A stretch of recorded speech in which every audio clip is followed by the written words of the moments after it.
Hi, everybody, and welcome, and thank you to Torn Page for hosting us. It is my great pleasure to introduce Erin Cherry to everybody. Cherry, welcome. Thank you for having me. Taking the time to be here. I'm excited to be here. I'm nervous too. I'm like, why am I nervous? Anyway. You know, we're being watched. We're actually being watched. Yeah, we're actually being watched. That's what it is. So I wanted to just start by saying congratulations on some recent success that you've had. Yes. Seems like a huge step forward in an actor's journey, and I'm wondering if you can talk a little bit about what's happening for you. Well, with the holidays coming up, everything's slowing down, which is good because I'm just ready to go home to see my mama, so I'm gonna do that soon. But this year I won an Emmy. And it's Best Supporting Actress. It's a TV show called After Forever. Are you dating anyone? No. It's been over a year. You will have a life after Jason. Your friends will make sure of it.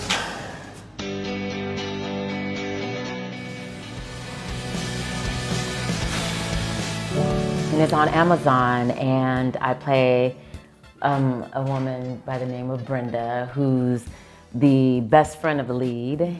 And she basically lets him believe that he runs things, but she really runs everything. You know, it's like that kind of relationship. And I don't want, without giving it away, she helps him through a difficult time in his life that happens. And it's surreal because you just want to work as an actress. You know, you just want to work. And you say yes to projects because you just love the people, or you love the story, or you love what, you know, you love the premise behind it. And I did not see an Emmy coming. Like, I didn't even see a nomination coming. I didn't see any of that coming. I just wanted to work with these beautiful people. And Michael Slade, who wrote the show, we met over coffee.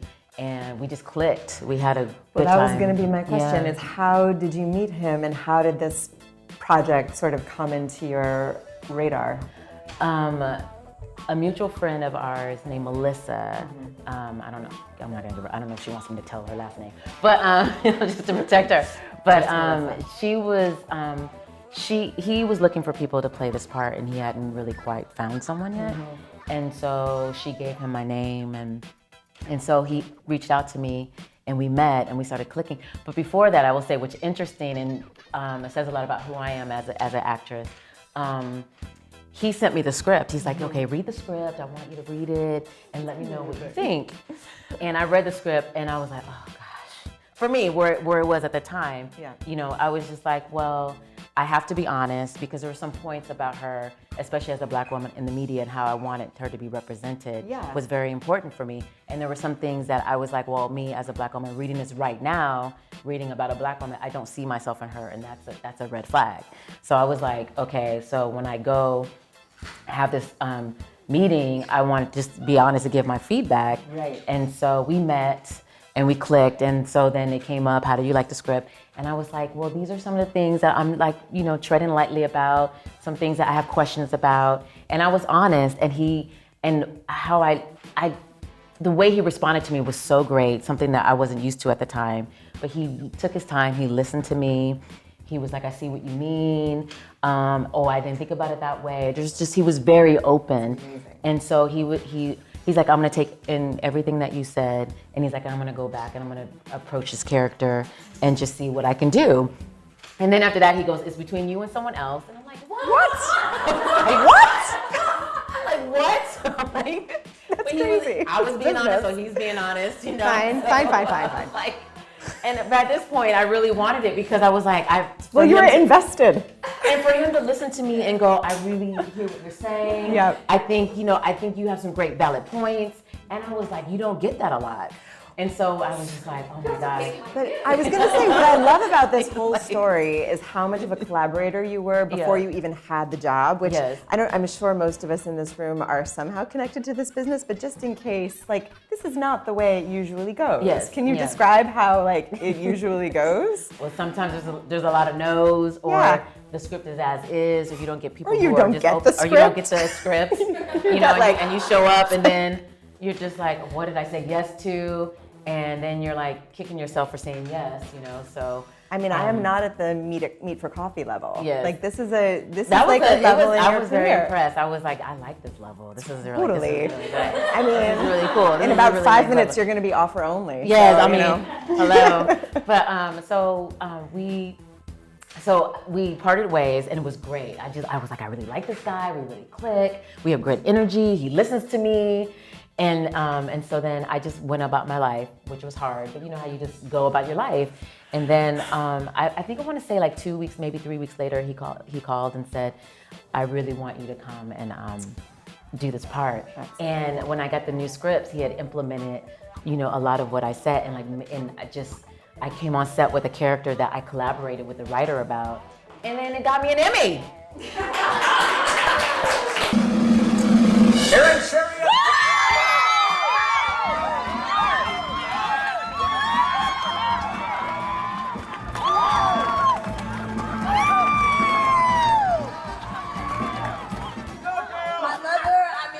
I've been doing this since I was 7, and this is the first Emmys I've ever been to, my first award.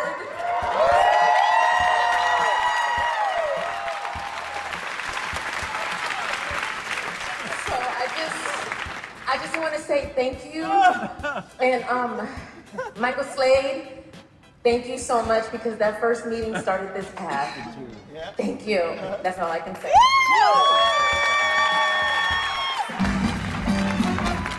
And also too, I do recognize that I'm spoiled, that it will not always happen that way, you know. But there are several things that I love about it. Like Yeah. it is in line with like our mission of creating your own work. Like you Yes. were such a contributor to that pathway, and it was rewarded. And Yes. it's, like yes, fantastic. I need to ask him if I can get like writing credit. No, I'm joking. Right. But like, I'm like, can I get a little writing credit on that? But no, if it you was haven't just. watched the show, Cherry does amazing work in it. It's a really you. beautiful series, and I highly Thank you. recommend it. Yes. After Forever on Amazon, I would love for you guys to take it in and watch it. Yeah.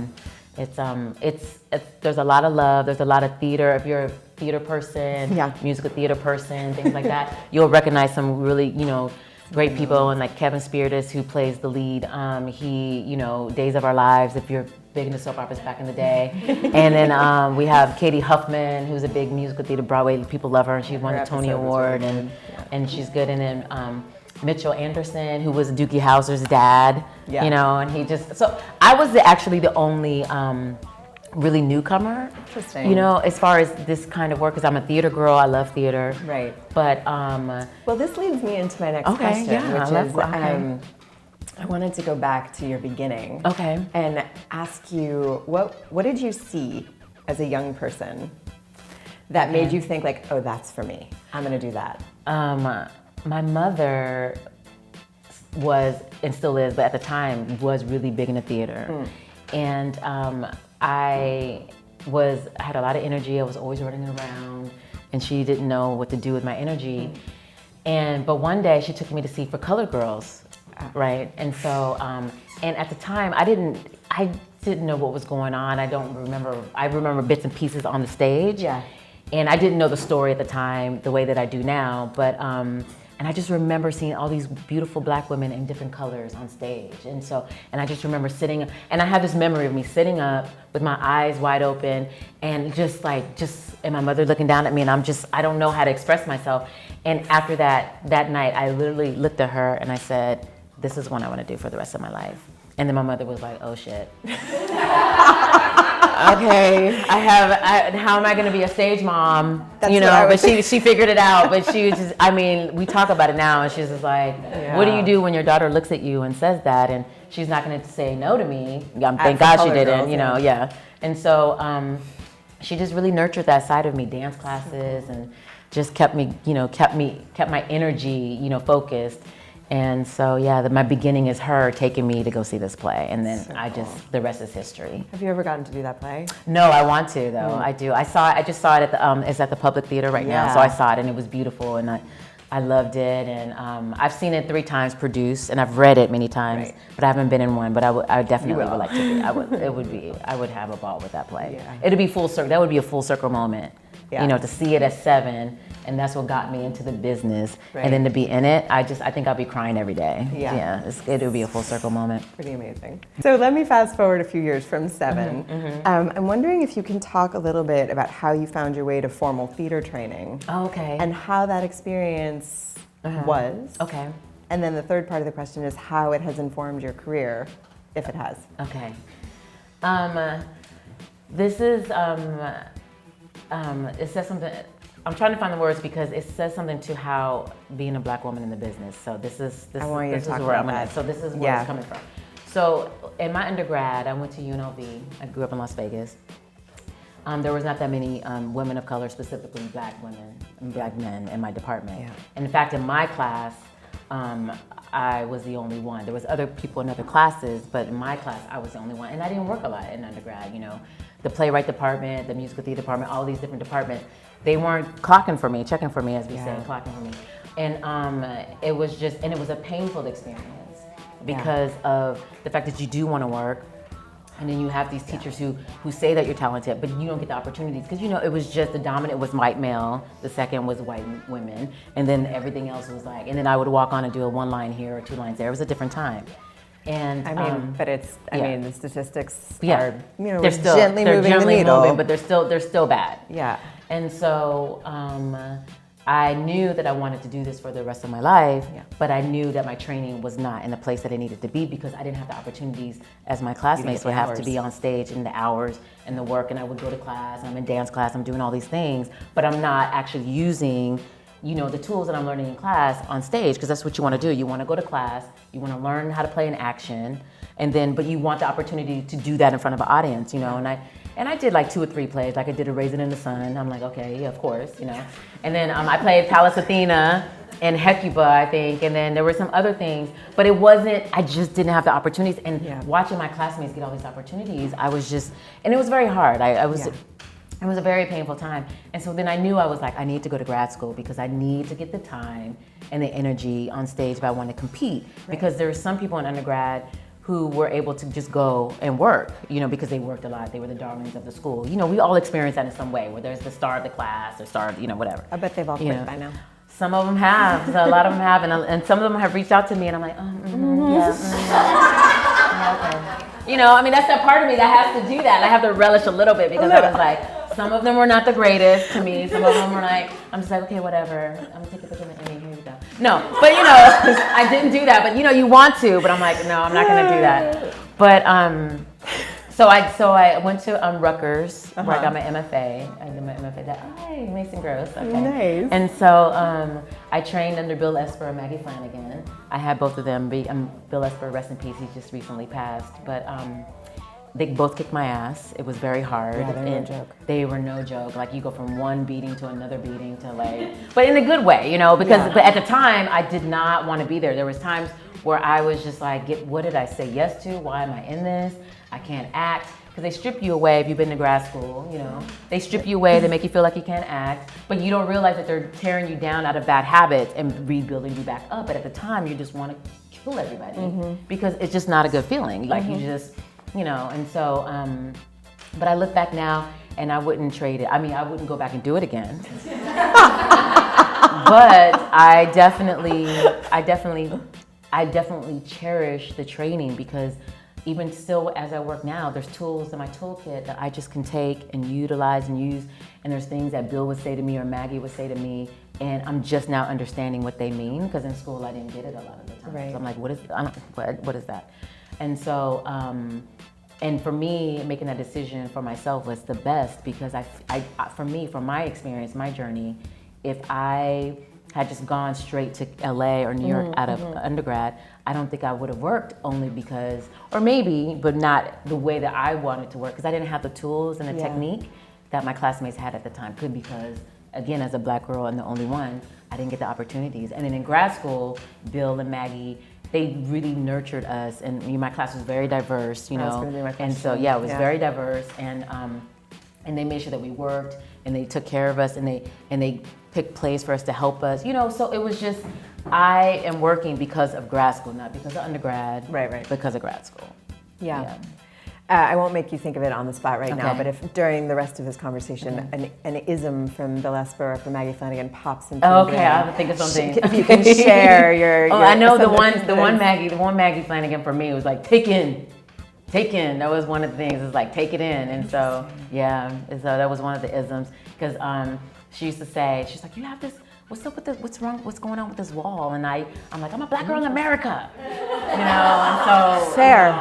Right. And so, but I had to work to trust and just be open in class, because I didn't get the opportunity to be vulnerable in class in undergrad. It's hard. So I teach the Alexander technique now to okay. actors, Yeah. and the more I teach it, the more I realize that we have those walls up for a very good reason. Yes. And with your experience, Yeah. of course you've got walls, Yeah. and you have to peel them away very, very And gently. she stayed on me for that. She helped me though, and she was very gentle. There was times where there was tough love, but she could see the wall up because I was just not having it. Yeah. Yeah.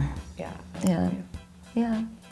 All right, hold on. Now Okay, I think are they're they defogged. defogged? Yeah, Okay. so we're good. Yeah, here we go. New readers, right? I've never I used like them before. though. They're really nice. Thank you. Thank you.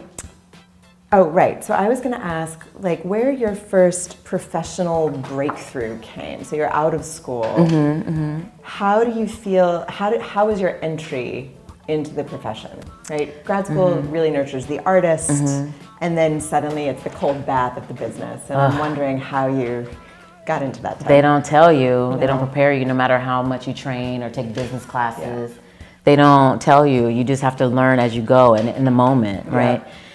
And when I first got out of school, I did a show in Philadelphia at the Walnut Theater, I think it was. And I got cast as a dancer. And I was like, because I hadn't danced in a long time. And so I was like, did they see me in the dance audition? It was just, I was a mess. All that acting school. And I'm like, I'm in debt to act, and now I'm a dancer. I'm like, wait, what's happening? And so it was a great experience, though. And it was with this cabaret singer at the time, Andrea Marcovici. Oh, yeah. Yeah, so she was the lead in the show at the time. Wow. And so watching her just in musicals, and I was like, I'm not, and I have a very close relationship with God, like I'm my spiritual life. I nurtured that first and foremost. And I was just like, God, what is this mockery going on? Because I went to school for acting, and now I'm in a show with a musical theater actress, and I don't sing. And I'm not a singer, so what am I here to learn, But I got my equity card. I was like, thank you, I got my equity card. So, there you go. But it was a good experience just learning professionalism, because just watching people show up on time and just learning what the equity board is, just the basics of learning, of being in a professional theater and how they run things and how they treat you. And, Even just knowing that you have to sign in yes, when you come to work. And you go, excuse me, come sign in. You're like, oh, okay. Right. Just little things like that, Right. And what the stage manager does, So for me, I just learned the basics with that job. And then, I worked, and then there were times when nothing happened. And then my big learning experience was I played Andre DeShille's daughter. Oh, wow. And who just recently won the Tony for Hadestown. Yeah, for Hadestown. Amazing. And I played his daughter in a play called Knock Me a Kiss, and it's about W.E.B. Du Bois. And I played his daughter, Yolande Du Bois. And so it was very stressful because I was like, these people have existed in the world, and the Black Mecca, the First Family of Harlem, there was just all these things, and I knew little things, but then diving deep into their lives and reading about them or learning about them because they're actual people. Yeah. And, the pressure to want to get that right, the pressure to want to represent them right, Yeah. And so, and I learned so much with Andre, the way, because he carried the play. Right. But just being a leader, leader, I guess, is the word that comes to mind, and being a lead in a play, and that pressure of him having to do his role, but also taking me under his wing. I was going to ask and if leading us as a cast. Yeah. And just because the one thing I learned through that is the responsibility, even if, I wasn't there at the time leading plays, but when you're if the play that comes to mind is Mary Jane, right? I saw that a couple of years ago. But if you're the actress playing Mary Jane, but then you're like, you have these components of other actors and actresses that you have to carry with you, Yeah. and the responsibility of that, even if it's not conscious, Yeah. you know, and how you lead and how you conduct yourself in a rehearsal process. Totally. I learned a lot about what kind of questions to ask, you know, when you're confused, how to stand up for your character, how to have a collaboration with the director without it becoming a thing, you know, So you can because then say to a writer, Yes. I don't like this part of the script. Yes, Can you, like... yeah. So I guess, you know, subconsciously by the time I got to Michael, I knew how to like approach it. But with Andre, I learned a lot from him, and he's just so, I just can't put it into words. He's just so good at what he does. Are you still in touch with him? Oh yeah, I call him Papa. That's amazing. Yeah, and he calls me daughter to this day. Wow. Yeah. Wow. Yeah. And how long ago was that? Oh my gosh, I'm gonna say that was maybe like 2012, maybe 2013. Right. But yeah, and I was a baby as far as experience, and he would let me ask as many questions as I wanted, and yeah, he was really good. He was really good to me, and that's the thing, because you hear stories from actors who work with people in that who are that legendary, and the experiences are not that great. Right. And I look back and I'm like, that was so great because I learned so much from him.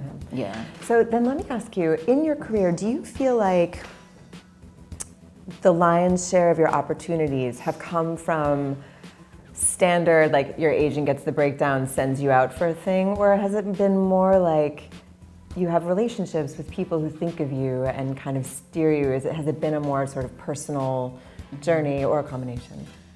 I feel like it's a combination now, but for me, it's always been about the networking aspect of it, and how you are in a room, and how you deal with people, and you talk to directors. And I remember when I first got out of grad school, I became a reader. Yeah. And I knew, and I was like, I felt like that was the best thing, because one, I learned how to audition. I mean, I still don't know how to audition. Does everybody know what being a reader is? I'm going to ask you about auditioning. Yeah. So when a casting director brings in actors, they'll have another actor there in the room reading the other part with you. So Yes. Yes. And so I did that, and because I had a lot of anxiety. I mean, I still do, but in a different way. Yeah. But at that time, there was a lot of anxiety going on for me, and with auditioning and trying to get it right and being technical and all these things, and becoming a reader started seeing casting directors and directors as real people, right? Because you don't see them as real people sometimes. And then they're like, oh yeah, we're gonna go to the bar and have a drink. I'm like, you go to the bar and you have drinks? You know what I mean? Because you don't see them as a person that gets you the job. You They know, have so much power. And you see them with so much power, but then I start to have to just knock them down and like just make them eye level for me to make it work. Yeah. And so getting to know them and being in the room and seeing how they are with actors in the room, because there's the actors that they really like and they talk to and they're like, oh my gosh, how's the baby? How's Mary life? And I'm just like, it helped me a lot, because before then, you don't know, and you go in the room and you try to figure out what they want, and you try to figure out, you know, what's the right perfect thing for this part. And it's just, you start to see that it's about relationships, because there's some actors out there that, you know, some opinions, people are like, that person is not the greatest, but they work all the time. But that's because they're hanging at the bar, or they're, you know, they're sending pictures of the kid, you know, they're sending pictures of the wedding, they're inviting casting directors to the wedding. You know, it's all about the networking and meeting new playwrights, and like, you know, a lot of actors tend to want to get the playwright that's already established, but I'm like, get that playwright that wrote that first play and work there, because you see those playwrights as they grow, they bring their tribe with them. You want to be at the tribe at the beginning, you know, because it's hard to break into the tribe when they're on Broadway. Totally. Because they're going to work with the person that, you know, that read the 5 pages in the living room on Monday nights, you know? So that's, and then as your networking and relationships grow, and you get representation, you get that manager, you know, it becomes easy, because then you let people know, hey, I'm with this person, and then they call that person. They go, hey, you know, can Cherry come in for this? Or I want Cherry to read this. But they can call your manager, they can call your agents, and it's easy for them. You still have to give them the money, which sometimes I'm like, I have to give you the money for that? I did the work. I did the work. Well, but sometimes they do the work ask you, how did you get your first manager? Oh my gosh, my first manager, actually, this is my first time having a manager. I usually have agents, but I received my first manager from After Forever. Got it. Yeah, so Christopher Silveri, and Everybody we got have it. the same manager. That's the manager. Yeah. So yeah, I got him through a mutual friend who another mutual friend. That's the thing. Networking relationships, right? They get you where you need to go. Yeah. Because you can't get there by yourself. Right. So yeah, but had a meeting, liked my work on the show, and then really took me on, got me in a lot of rooms that I normally would never get into. Interesting. And then he really, and then when I got the pre-nomination, there's a pre-nomination with Emmys and stuff, and then he really helped me get my name out there, you know, because hey, you know, she has an Emmy nomination now, all these things. And he's really helping me get to the next level. Yeah. Whatever, I don't know what that looks like. It's offer only, Terry. Yeah, I mean, and I gotta step up my social media game. There's so much stuff to it that I fight against because it's not me, but it comes with the win, I guess, you know? Yeah. So then as you move from somebody who gets to choose your projects, well, let me rephrase that a different way. I hope. Do you feel that you are picking your projects or that they are picking you? Like, are you still the picker or are you the picky? Well, it's so funny. I was just talking to Jocelyn about this with my manager. I'm learning a lot. It's a learning curve, and I find that sometimes projects will come my way, or they say, hey, they want to see you for this, or here's a script, or here's a pilot, and then I'll read it and I go, oh, I don't really want to go in for that, or I'll say no, and then he's like, okay, we have to talk about what's going on with the no, and me learning about myself and learning really, especially as a Black woman, how it's written and how it's portrayed and how this character will live forever in the world.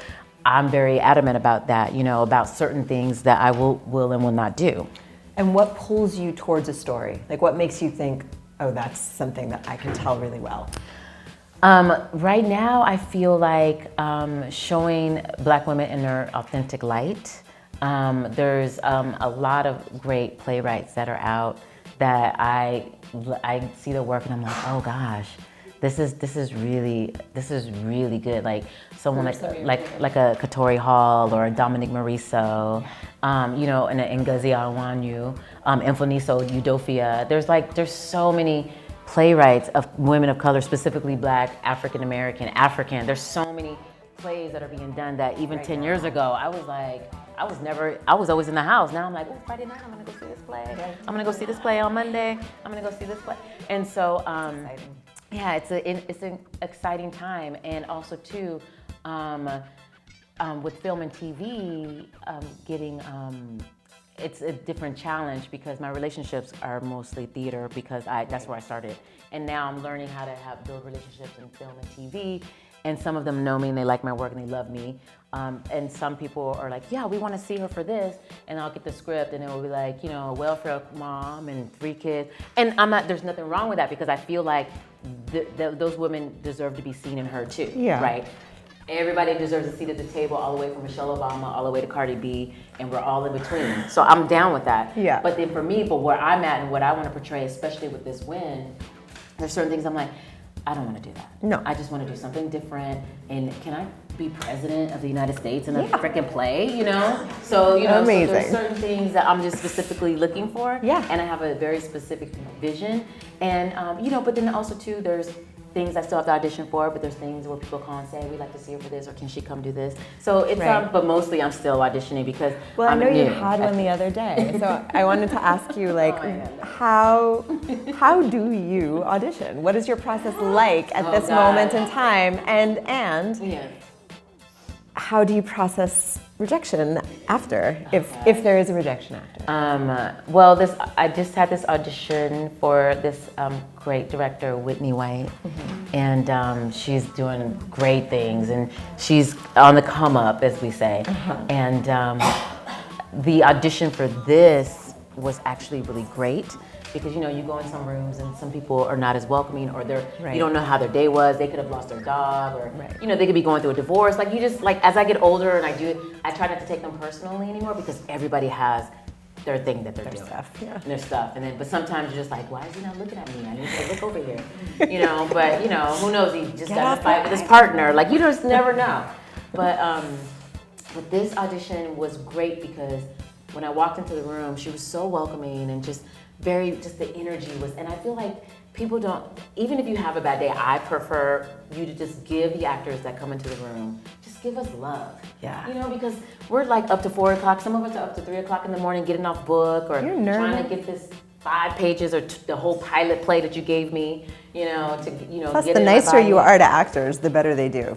I see, yes. And so that's how I felt about this. I felt that because she was so loving and open and nice that my audition was really great. And I had an audition a month ago that I totally wanted to hide for a month. I walked out and I was like, what did I do?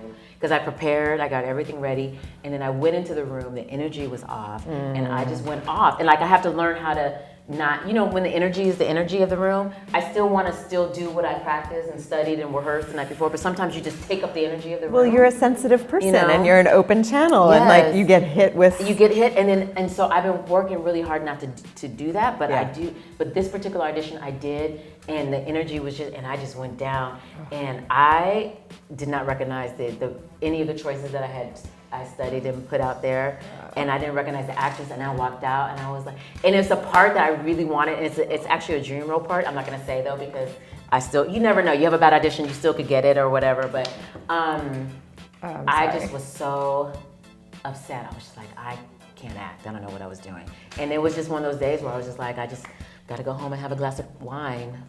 And forget about it. But everybody has their thing that they do to like get it off them. You know, right? Yeah. You have to like. I'll go work out, or I'll like have Oh, see?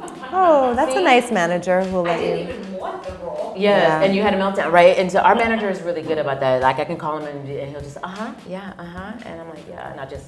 There's probably a cottage business, like audition detoxer. Like it's not a therapist, it's not a manager, right? You just hang out your shingle in front of Ripley Greer, and as everybody comes out, they can pay you $5 and just like cry for a minute. You can cry for a minute and hold them and say, oh, right, it's fine. Yeah. No, it's fine. And so, then I go through, oh my God, that director's never gonna call me back in again. Totally.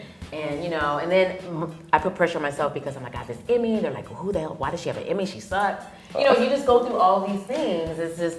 And that whole day I just beat myself up. It was such a bad audition. And then, then you have your friends that tell you, on your bad day, you're probably still 80% better than some other actors. And I'm like, I didn't feel it that time, But so it always goes up and down. I still can't master, I still haven't figured out auditioning. Yeah. I still, haven't figured out the technical aspects of it, because there's people who are really good auditioners, but then you get them on stage and they're a hot mess. And you're like, why'd that person get the job? Yes. And then there's people who are not good at auditioning, but they can act their ass off on stage. Yeah. And I feel like I'm one of those actors that cannot audition well, but you give me a script, I'm good.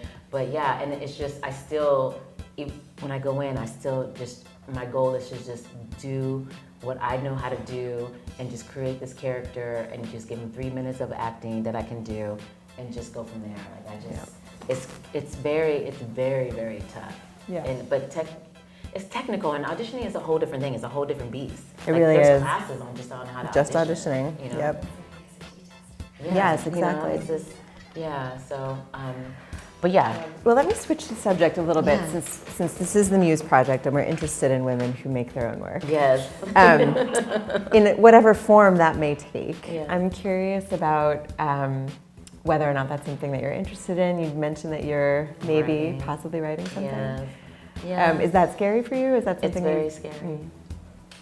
Very scary. I took my friend Andrea, she's in LA now, but when she was here in New York, she did a writing workshop class. This was years ago.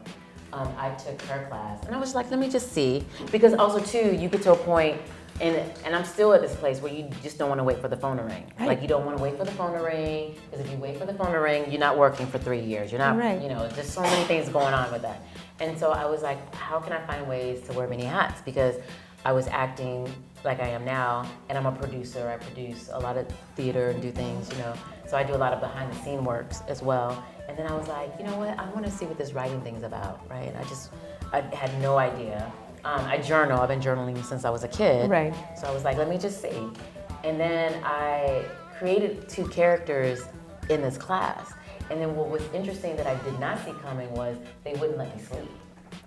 Oh, like they would not let me. Like I would get up in the middle of the night, and Andrea at the time, she's like, you have to keep a journal by your bed, and just get up when they talk to you and write stuff down. Yeah. So I started doing that, and then the next thing you know, I just started piecing together this play, And then I stopped. I didn't write these two characters in this play for maybe like 2 years. I stopped. Did they make you mad? They left. They were a little mad. And then the woman character in my play started coming back to me. And then I was like, okay, I have to pick this up because she will not stop talking to me and won't let me sleep. So I went back to the play. And then I had to rewrite the play because what I wrote 2 years ago wasn't working for me. And so much had changed in the world. With Black women especially. It's a different world and this administration and the Sandra Bland. There's so much going on, and so I was just like, okay. And so then now I have the play. I completed the play, a whole different play. And then I sent it to Andrea because I took her class. I was like, these characters came out of your class. I would love feedback. And then she gave me feedback, and then she's like, okay. And I'm like, well, what's the next step? Because I'm like, let's get my friends in the room, let's read it so I can get feedback. And she's like, no, I'm gonna send you some writing exercises, work on that. And she goes, and then you have to rewrite the play. Just rewrite the play. And I was like, I just wrote, what? That's what I said. I was like, what are you talking about? She's like, trust me. She's like, do these exercises, and then after you do these exercises, go back to your play, and you're gonna see what I mean. So I did the writing exercises, and then I went back to implement some of those rewrites, and then my play changed again, completely. And I was just like, oh, this sucks. I don't know how writers do it, because it made me respect them even more. Yeah. And so now I have that play, the second or third draft, I guess. It's written, and so it's completed. It's the first play I've ever completed. It took me all these years. And so now the next step is to just have some friends in the room, just read it, get some feedback, and go from there. And then, I don't know, maybe the Muse project. I don't know. I was going to say, I'm if just a only little there was nervous. an I'm nervous. It's like a first you could play. Work on this. Yeah, and get feedback. But I love it. All I'll say is about connecting with ancestors. That's all I'm going to say. But yeah. Awesome. Yeah. This is my favorite question to ask actresses because the answers are always so varied. But what is your superpower? Oh my goodness. My voice. Oh yeah. Yes.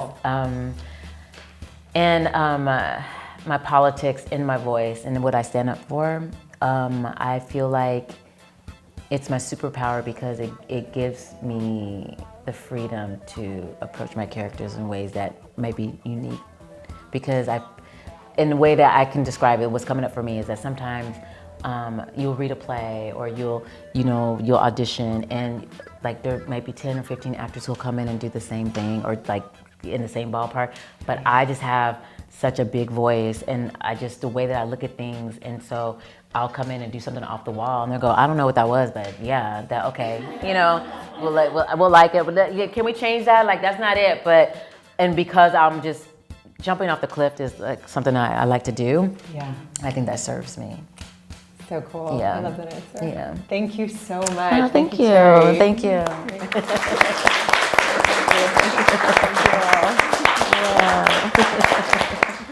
Oh my gosh. So we'll open it up if people have questions they want to ask Cherry for a little bit. If anybody has any questions, Start. Hi. What do you do to combat fear? Oh gosh. Because yes, I have a lot of fear and anxiety. For me, like I said earlier, I have my relationship with God is very spiritual. So I have a church family that I love, and like I love them. They talk me off the ledge a lot of the times, lots of love. But I also give myself a lot of quiet time at home because I always have to talk to myself, and I have to talk to myself in that quiet because I don't know if it's the time we're in, but I find that a lot of people, including my friends, we just have more anxiety than we did 5 years ago, right? There's always something, even if it's, subconscious, it's like, I can just be sitting somewhere or on the train and I'll start to just feel anxiety or panic and I have to breathe.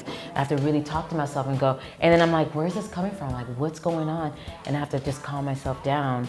But I do that a lot at home. I have to give myself a lot of quiet time. Like, for sometimes I'll sit still, but sometimes I'll just have the house, nothing on, no TV, no radio, no anything. And I'll just walk around in silence, or I'll just do things in silence you know, I'll just wash dishes with no music, and just be in my thoughts and just, you know, give myself a lot of loving thoughts because, and I'll acknowledge my anxiety. I'll say, you know what? I don't know where all this anxiousness is coming from, but it's gonna be okay, Cherry. It's gonna be, let's just breathe, let's just get it out. And I just talk to myself that way now. And I never used to do that. Such a good answer. Yeah, no, I never used to do that. But now I'm always talking to giving myself the love as if I had a partner. I'm like, I become my own partner. That's what I've been doing. Yeah. Yeah. Yeah, so, you know. So good. Yeah. Yes, hi.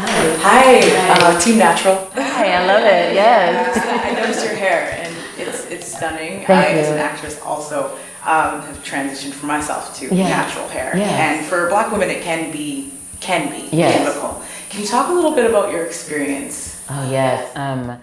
I had to, my hair's short right now because I had to cut it for a part that I did at Denver Center. And I did, I played, the playwright is Donetta Lavinia Grays. And the term that was used towards my character by the director was a butch lesbian, right? And so, and for me, I was like, that's not my word. You know, there's certain words that people can use that you can't use. I'm like, I'm not gonna use that word, but if you wanna use that word, fine.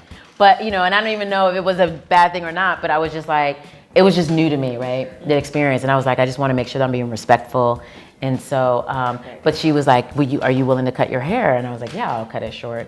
And, but the reason why I say that is because before I cut it, I had this huge, beautiful fro. And I just remember there's times where, now it's different. Now that there's people who welcome your natural hair. You know, they may not understand it, you know, but we still have to fight to get people who know how to do natural hair at the shows and, you know, on sets. And so that's a whole nother conversation. But I remember times where people were like, how does your hair look straight? Are you willing to straighten your hair? And so then I had to go out and I got some headshots done with my straight hair, but it was my natural hair, but I just got it blow dried out because I'm like, you're not putting chemicals in my hair. We're not doing any of that, but I will give you that. But now I feel like, for me now at the point where some people don't know what to do with it, I'm just like, you can just get me a wig, buy me a wig if you want, you know what I mean? But then it'll be a natural wig or I'll have input with the wig or my friend, she has a natural hair business that she goes around and she does a lot of the hair, like when you go see shows, like 1 and 2, Nakia. Yes. Nakia Mathis, yeah. She won the OB Yes. this year, didn't she? She Yes. gave an amazing speech about this. Yes, and she basically started this business because Black women and Black men who have natural hair were just complaining about, there's no one, you don't know how to do my hair. And then you hear stories of Black actors, especially women, when they go on set, they're like, I don't want this person doing my hair. You know, if you're a white man or a white woman, you know how to do natural hair, that's fine. But then when you start doing things, putting water and using the wrong comb, and then when you're saying that's not the right comb, you're deemed as difficult. And you're not being difficult, it's like, I know my hair, I've had it my whole life. It's not, you can't just take a certain brush and brush my hair, you know, like the white girls here, because my hair is curly and it's different. And so, it's a struggle. It can be at times, but the thing I will say is that so many actresses are wearing their natural hair now that they are forced to have to deal with the fact that, oh, they're not gonna straighten the hair. Oh, they're gonna come in rehearsals with their natural hair. Oh, they're showing up at auditions with their natural hair. Then you're forced to get the people who knows how to do it because we're not gonna come in with the curly hair or like with the perm. A lot of us are like, we're done with that. A lot of us are like, you know, especially after Black Panther and Lupita Nyong'o walking around, you have these beautiful women in their natural state. Those days are over. So you just have to tell them, hey, sorry, you got to deal with it, and just have them give you somebody, because you see these beautiful Black women on Viola Davis. Yeah, I mean, when they start doing this, it's like we're like, okay, me too. I'm following behind Viola. Seriously. And you're just gonna have to just deal with my hair. So you're just gonna have to do it. Yeah. So that's a good question. Thank you. Yeah. There was actually one more question that I did want to ask it's my readers. I wanted to ask about this political time, specifically about Me Too, but like a lot of stuff has happened since 2016, and I'm curious to know how Me Too has affected not just your career, but possibly the artistic choices that you find yourself more inclined to make. I'm curious about, I feel like you've spoken a little bit in this direction already, but I just want to speak specifically about that kind of sexism and how it's impacted your life and your career. Well, I just feel like we have to continue to speak up as women on sets, and when you're I did a play at the Jack, and Amina Henry's play, Hunter, John, and Jane. And it wasn't my scene, but there was a rape scene in the play. And so just being mindful of how they handle that, because even if I'm not in the scene, I'm watching, because I'm like, if they don't treat this right, I'm gonna speak up, right? Because I want to speak up for other women and support other women, as I hope they would do for me, even if they're not in the scene or in the situation. But they brought in an intimacy coach, and they asked the right questions, and they talked to the actress to make sure that she was fine. And I like stuff like that. I was like, that is so great, because 10 years ago, it would just been like, just throw us to the wolves, and we, and also too, we have to we have to qualify everything, even Black women in a different way, but women in general, there's certain things we have to qualify. We always have to figure out, especially me, like, how am I gonna say, I hate that, like, how am I gonna say this? Okay, how can I say this in a way that doesn't come across difficult? But I feel like there's certain things when it comes to intimacy or Me Too, you gotta go, sorry, I'm not thinking about it. This is a hard no, or this is a hard pass, and so having conversations like that, I find that more men are starting to say, hey, this is the intimate scene, it says that we should kiss here, are you okay with the kiss, or how do you want, and I find, because men are getting in trouble now, they're getting held to a standard where they will come to me and say, is it okay if I touch you here or hold your hand here, and we have a conversation, and that wasn't happening, you know what I mean? And so, and even if it's out of fear, the men will eventually catch up, but I welcome it, because you can't just run up and just grab me and kiss me without asking me, But yeah, I find that it's changing. I still feel that women have to support other women in those environments, even if it's not in your scene, just watch or listen to women. And I also find myself having to unlearn my own biases, because we're trained, and so even when the whole Harvey Weinstein and the Bill Cosby thing and all these things that are happening, and these women come out, you're like, oh yeah, but she just wants the money, like, you just have to, but you start to really see how, wow, I as a woman have been trained to think certain things about women, and like now I'm like, nope, even if because some people are like, well, women lie, I'm like, men do too, but so it's like, so now I have to really go, every person needs to be heard, regardless if it comes out that they were lying. I'll cross that bridge when I get to it, but everyone deserves to be listened to, and I am not going to be that woman that goes, well, I don't believe her, like how could she put herself in that situation, and why did she go out at night? I'm like, because she wanted to go out at night, and so it's, for me, it's been a mirror of like, wow, I am part of the patriarchy too, and I need to work on that. Yeah. Interesting. Yeah. Interesting. Cool. Thank you. Yeah. Thanks for asking that. That's good. Anything else? Oh yeah. Okay. Question about auditions. Do you ever feel like, if you have a bad read, do you ever feel comfortable be like, can I do this again? Yeah, you should. I feel like that is okay to do. Especially if you go in with the casting director more than once, as you build a relationship with them. But there's time where I wouldn't say do this all the time, but there's times where I'm at home and I work on it and I know what I can do as an actress, and I'll go in there for whatever reason, the nerves will come up, and I'll start and I go, you know what, I'm gonna start again. Because I know I'm off, but then and I feel like the plus in that is because directors and actors and playwrights in the room love to see actors who they don't have to take care of, or who take charge of their own audition. And I feel like that's a plus, and it's a matter of how you do it, because stopping and going, I like to do that part again. Or there's times where I've gone up on lines and I'll be in the middle of the scene and I'll just do it as if I'm on set, because on set you go up on lines, but the camera's still rolling and you can stop because they'll edit it out, right? And then you can just say the line again. And there's times where I go through and I'll be messing up the lines and I'll just stop and I'll just go back and do the line again. But they see the professionalism in that and they go, oh, okay, good. And this is how she would work. And because you would do that in rehearsal. When you're in rehearsal, if you mess up the scene or you stop or you go, you know what, can we go back again to the other actor? You go, can we do that scene again because that wasn't that great. I do that with the reader sometimes. I'm like, do you mind if we go back to page 2? But it just depends on what the audition is. Feel the room, because if they're on their phone or eating a sandwich, just take it and just go. But but if it's a welcoming room, definitely don't be afraid to say, hey, you know what, that read, I would like to do that again. Or even on camera, can we do another take? Please, I like to do it a different way. They welcome that.